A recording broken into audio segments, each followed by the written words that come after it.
It's September 7th and we are at our third garden tower that we are going to harvest today, and we're going to do this one a little differently.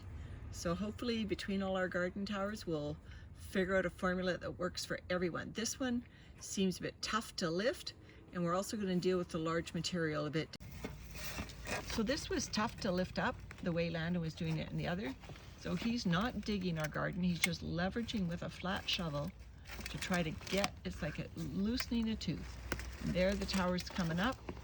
So now hopefully he'll be able to lift it. There it goes. All right, so over to the wheelbarrow.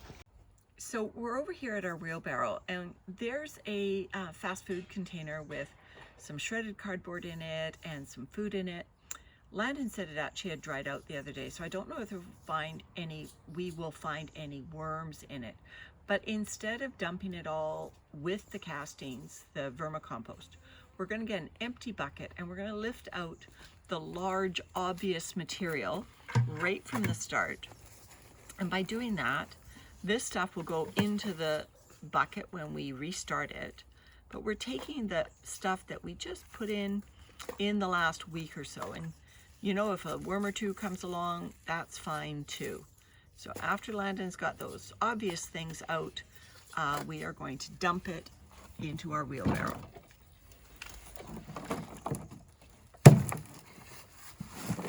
And there it goes. Now this worm bucket was, Landon said it felt like it was almost growing into the soil. So no, it's the other way around. The plants were growing into it. Oh, the plants were growing into it. So the plant roots that were surrounding the bucket obviously were in there looking for yummy nutrition. So there's our worms. So now our job is to separate this material and pull enough worms to repopulate the tower. So look at the first few worms that we found. They were our giant Arcturostrotus vancouverensis worms living in our tower. Oh, that's exactly where we want them to be. And it's wonderful to say that the ones that we put in here, those might not be the same ones. They might be second or third generation, but they obviously like living in this tower. All right, so it's probably 10 minutes later, and Landon and I emptied, as you saw, the entire contents of the tower into a wheelbarrow. And I must say, this is an improvement on our previous harvest methods, because it was so easy for us to go through and pull out obvious worms. Now, we did try to pull out things like this, the unprocessed leaf stems and whatnot, but there's still, as you can see, quite a few left in this vermicompost. And I actually deliberately left, I think it's in this area right here, a previous feeding zone. You can see shredded cardboard in here. You know, I pulled out obvious worms that were in it, but I left a previous feeding zone intact. I could see that it was, you know, probably 2-3 week old cardboard that had been in the tower. And I decided to leave that because there are plenty of worms still left in here, and they will seek it out and have something to nibble on while they finish up the rest of this vermicompost. So things like wood chips and whatnot, I try to pull out. Landon always says he can never find cocoons, and he was finding them all over in this vermicompost. You know, if you've got a worm tower, do you find that the worm reproduction is greater in your worm towers than, I mean, look at this. Everywhere you go, there's cocoons.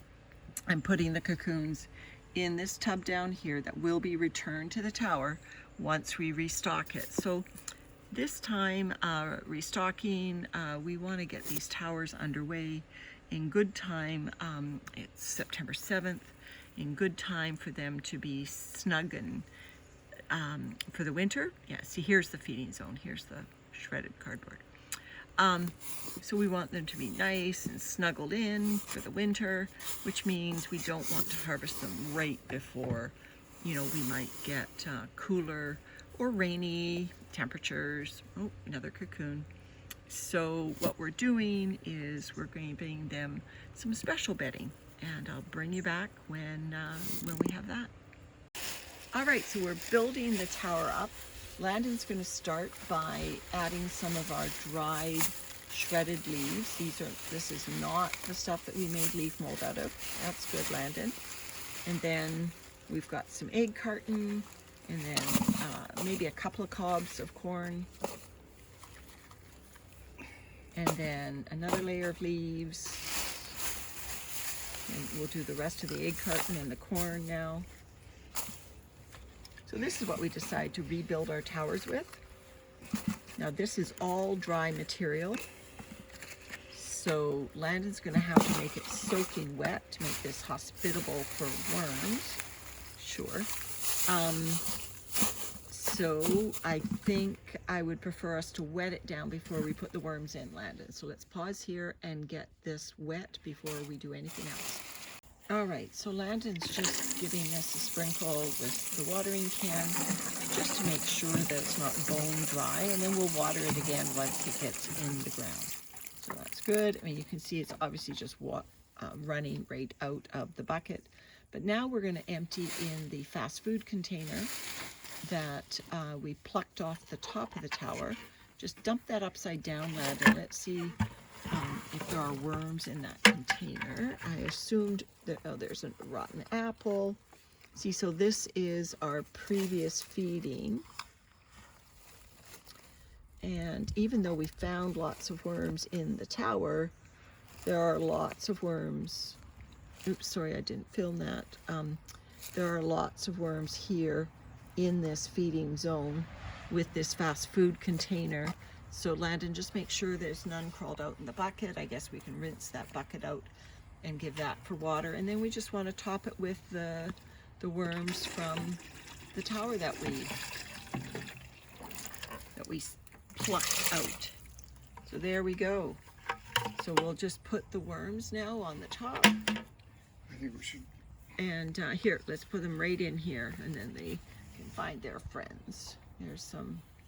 We found what, about 6 of those very large worms, so Yeah, they might be right there on the top. There they are, right on the bottom. So there's our worms that we found in our garden tower system. Lots of worms and lots of cocoons. So easy garden tower harvest. And so this now goes back in the ground, and I don't think we'll look at it again until spring. Probably not. September 7th, so probably it'll be February, March before we open this up. All right, worms, look at these. You know, for those of you who haven't seen our large native worms, here they are, just magnificent worms. Absolutely. He's stretched right across Landon's 2 hands, and that's not even a full-sized one. All right then, take care. Bye for now.